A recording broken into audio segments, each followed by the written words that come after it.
스마트폰 경첩 만들던 회사가 갑자기 로봇의 심장을 만든다고요? 오늘은요, 정말 아무도 예상 못했던 기업이죠. KH바텍의 이 놀라운 변신에 대한 이야기를 한번 해볼까 합니다. 과연 그 비밀이 뭘지 같이 한번 파헤쳐 보시죠. 자, 화면 한번 보세요. 왼쪽은 우리가 거의 매일 쓰는 그런 세련된 폴더블 폰이고요. 오른쪽은 최첨단 휴머노이드 로봇입니다. 이거 전혀 다른 세상 얘기 같잖아요. 근데 어떻게 이 둘이 연결될 수 있었을까요? 바로 이 질문. 이게 오늘 우리가 풀어볼 핵심입니다. 모든 이야기의 시작은 바로 이 숫자였습니다. 2026년 1월 12일, 단 하루 만에 주가가 무려 상한가를 쳤습니다. 아니, 시장이 왜 이렇게까지 열광적으로 반응했을까요? 대체 그날 무슨 일이 있었던 걸까요? 시장을 그렇게 들썩이게 만든 이유, 바로 정말 모두를 놀라게 한 파트너십 발표 때문이었습니다. 그 불꽃을 댕긴 건요, 바로 국내 로봇 산업의 선두주자 레인보우 로보틱스와의 계약이었습니다. 협동 로봇에 들어가는 부품, 그것도 무려 53종, 이 외장 부품을 공급하기로 한 거예요. 이게 그냥 단순한 부품 공급 계약이 아니고요. KH바텍이 로봇 산업의 핵심 공급망에 딱 발을 들였다는 아주 강력한 신호탄이었던 거죠. 그런데 여기서 가장 근본적인 질문이 하나 생기죠. 아니, 스마트폰 부품 만들던 회사가 대체 어떻게 로봇 부품, 그것도 로봇 관절 같은 걸 만들 수 있었을까요? 그 기술적인 연결고리, 지금부터 한번 뜯어보겠습니다. 자, 이 슬라이드를 보시면요. 진짜 재미있는 게 바로 이겁니다. 폴더블 폰 힌즈랑 로봇 관절이 풀어야 하는 숙제가 이게 놀라울 정도로 비슷하다는 거예요. 둘 다 엄청 작고 복잡해야 되는데 또 엄청난 내구성이 필요하잖아요. KH바텍은 이 두 가지 어려운 문제를 정밀 금속 가공이라는 딱 하나의 열쇠로 풀어낸 겁니다. 그 비결의 한가운데에 바로 이 MIM, 금속 분말 사출 성형 기술이 있습니다. 이게 뭐냐면요, 쉽게 말해서 붕어빵 만드는 거랑 똑같다고 생각하시면 돼요. 쇠를 막 힘들게 깎아서 만드는 게 아니라 아주 미세한 금속 가루를 반죽처럼 만들어서 틀에 넣고 팍 찍어내는 거죠. 그리고 그걸 뜨겁게 구워서 강철처럼 단단하게 만드는 겁니다.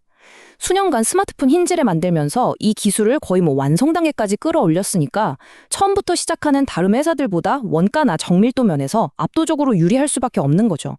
복잡한 모양도 싸고 빠르고 많이 만들 수 있는 KH바텍의 진짜 필살기라고 할 수 있습니다.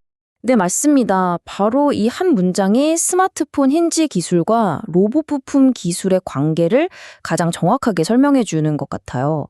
똑같진 않지만 공학적으로는 일란성 쌍둥이다. 겉모습은 달라도 그 안에 흐르는 기술 DNA는 사실상 같다는 얘기죠. 자, 이제 어떻게 만들 수 있는지는 알았어요. 그럼 어디에서 경쟁해야 하는지로 한번 넘어가 보죠. KH바텍이 뛰어든 이 시장, 이거 결코 만만한 곳이 아닙니다. 로봇 원가의 30% 이상을 차지하는 핵심 중의 핵심 부품, 바로 감속기 시장입니다. 차트 보시면 아시겠지만 이 시장은요, 하모닉 드라이브 시스템즈나 나부테스코 같은 일본 기업들이 무려 80%를 꽉 잡고 있는 거의 철옹성 같은 곳이에요. 그런데 KH바텍은 이 거인들이랑 정면으로 맞서는 대신에 아주 영리한 전략을 씁니다. 바로 파트너사인 이스턴 기어의 기술을 활용하는 건데요. 기존 기술은 기어끼리 점이나 선으로 만나서 힘을 받거든요. 근데 이 글로보이드 웜기어라는 건 기어가 면 전체로 힘을 부드럽게 감싸 안는 방식이에요. 이게 무슨 뜻이겠어요?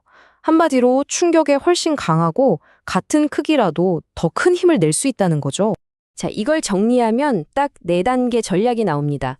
첫째, 잘 나가는 애들 따라하지 않는다. 둘째, 독보적인 기술을 가진 파트너랑 손을 잡는다. 셋째, 우리가 제일 잘하는 MIM 기술로 가격을 확 낮춰서 대량 생산한다. 그리고 마지막으로 이 기술의 장점이 가장 잘 먹히는 휴머노이드나 방산 로봇 같은 틈새 시장부터 공략한다. 와, 이거 정말 똑똑한 계획이죠? 자, 그럼 이제 이런 기술적인 변화가 우리 투자자들한테 왜 그렇게 매력적으로 보이는지 돈의 관점에서 한번 들여다보겠습니다. 주식시장에 이런 말이 있죠. 주식은 숫자만이 아니라 꿈을 먹고 자란다. 이게 무슨 말이냐면요. 회사의 현재 실적도 물론 중요하지만 이 회사가 앞으로 어떤 스토리를 만들어갈 건지 그 미래에 대한 꿈이 주가에 훨씬 더 큰 영향을 미친다는 뜻입니다. 바로 이 지점에서 가치 재평가, 영어로는 리레이팅이라는 마법 같은 일이 벌어지는 겁니다. 과거의 시장은 KH바텍을 그냥 안정적인 스마트폰 부품사로 봤어요. 그래서 1달러 버는 거에 한 10배 정도 가치를 쳐줬다면 이제는 고성장 로봇 기업이라는 새로운 스토리가 생겼잖아요.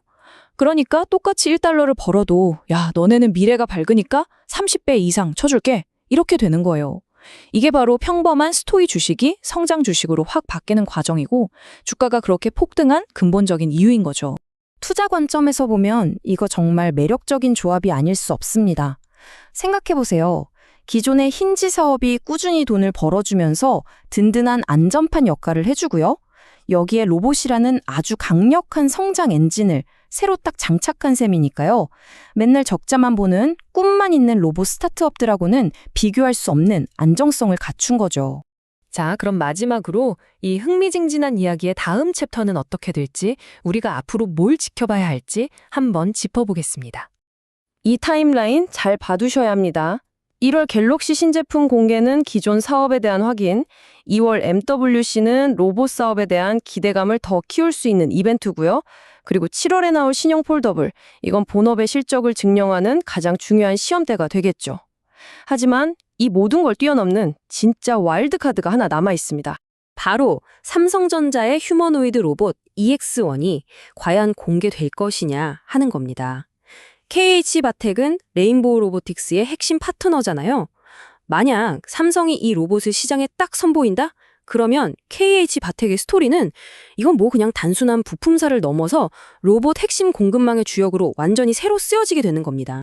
그래서 우리는 지금 이 질문 앞에 서 있는 겁니다. KH바텍의 이 로봇을 향한 승부수, 과연 이건 그냥 반짝하고 사라질 열풍일까요? 아니면 그 치열한 스마트폰 전쟁터에서 갈고 닦은 기술력으로 무장한 새로운 로봇 강자의 탄생을 알리는 신호탄일까요? 그 답은 앞으로 시장이 직접 보여주겠죠.